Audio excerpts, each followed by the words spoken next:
दोस्तों आज की इस वीडियो का टॉपिक है मेगर के बारे में कि मेगर से टेस्टिंग कैसे किया जाता है, मेगर को कैसे यूज करना है, केबल का मेगर लेने से पहले किन बातों का ध्यान रखना चाहिए, मेगर कितने प्रकार के आते हैं, मेगर वैल्यू कितनी आनी चाहिए यदि केबल सही है तो, और एक केबल में कितना रीडिंग लेना पड़ता है मेगर से। दोस्तों कई बार इंटरव्यू में भी यह इक्विपमेंट के बारे में पूछ लिया जाता है कि इसे हम यूज कैसे करते हैं। तो दोस्तों पूरी जानकारी के लिए वीडियो को लास्ट तक ज़रूर देखें। तो आइए वीडियो को स्टार्ट करते हैं। दोस्तों यह जो इक्विपमेंट है जिसे हम ज़्यादातर मेगर के नाम से जानते हैं, असल में इसका नाम मेगर नहीं बल्कि इंसुलेशन टेस्टर होता है।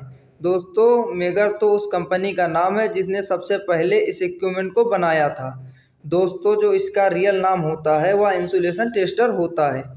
दोस्तों जो मेगर आते हैं वह दो प्रकार के आते हैं। पहला हैंडल ऑपरेटेड मेगर जिसे हम मैनुअल मेगर भी बोलते हैं। दोस्तों मैनुअल मेगर से मेगर वैल्यू लेने के लिए हैंडल का यूज किया जाता है जिसे 160 आरपीएम रोटेट करके इसकी वैल्यू ली जाती है। दोस्तों जो दूसरे प्रकार का मेगर आता है उसे हम डिजिटल टाइप मेगर या इलेक्ट्रॉनिक मेगर बोलते हैं। दोस्तों डिजिटल मेगर से हमें मेगर वैल्यू लेने के लिए इसमें लगे बटन को प्रेस करना होता है लगभग 5 सेकंड तक मेगर वैल्यू लेने के लिए। दोस्तों मेगर की जो वैल्यू आती है वह मेगा ओम में आती है, इसीलिए इसको हम ओम मीटर भी बोलते हैं। दोस्तों मेगर का उपयोग रजिस्टेंस को मेज़र करने के लिए किया जाता है। रजिस्टेंस मेजर करने के लिए हम कंडक्टर का नहीं बल्कि उसके ऊपर चढ़ी पीवीसी का टेस्ट करते हैं जिसे आईआर टेस्ट भी बोलते हैं, मतलब कि इंसुलेशन रेजिस्टेंस टेस्ट।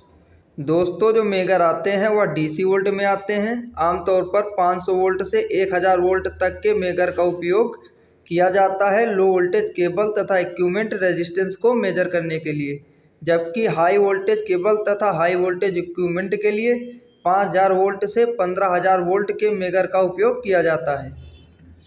दोस्तों मेगर का उपयोग हम ज़रूरत के हिसाब से करते हैं। अगर केबल या इक्विपमेंट हमारा लो वोल्टेज यानी 220 वोल्ट से 415 वोल्ट का है तो इसके लिए हम 500 वोल्ट से 1000 वोल्ट के मेगर का उपयोग करते हैं। पर केबल या इक्विपमेंट हमारा हाई वोल्टेज का है तो हम इसके लिए 5000 वोल्ट या फिर 10000 वोल्ट के मेगर का उपयोग करते हैं। दोस्तों लो वोल्टेज के केबल या इक्विपमेंट को टेस्ट करने के लिए हमें कभी भी हाई वोल्टेज के मेगर का उपयोग नहीं करना चाहिए, इससे केबल या फिर इक्विपमेंट खराब होने के चांसेस रहते हैं।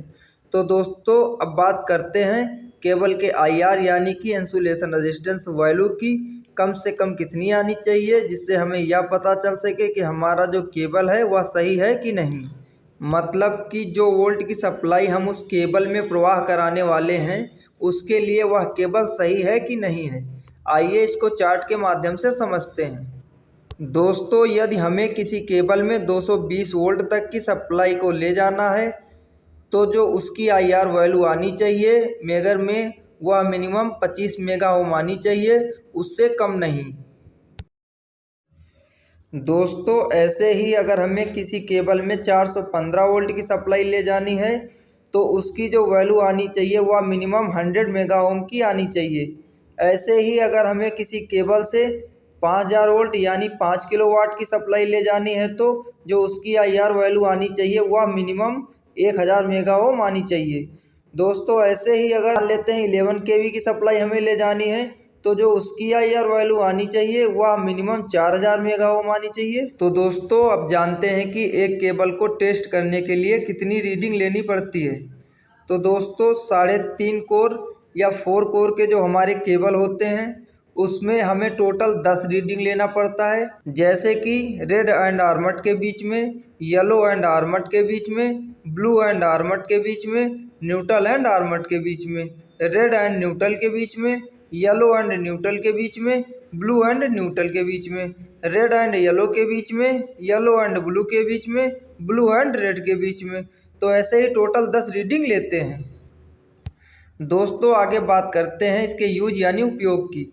तो दोस्तों केबल की मेजरिंग से पहले कुछ बातों का ध्यान रखना पड़ता है, जैसे मेगर करने से पहले केबल दोनों साइड डिस्कनेक्ट होना चाहिए, सभी कोर तथा आर्मट एक दूसरे से अलग होने चाहिए, और सबसे ज़रूरी जब भी मेजरिंग करें सावधानी पूर्वक करें। मेजरिंग के टाइम कंडक्टर वायर को हाथों से न पकड़ें तथा मेजरिंग होने के बाद चार्ज जरूर कर दें,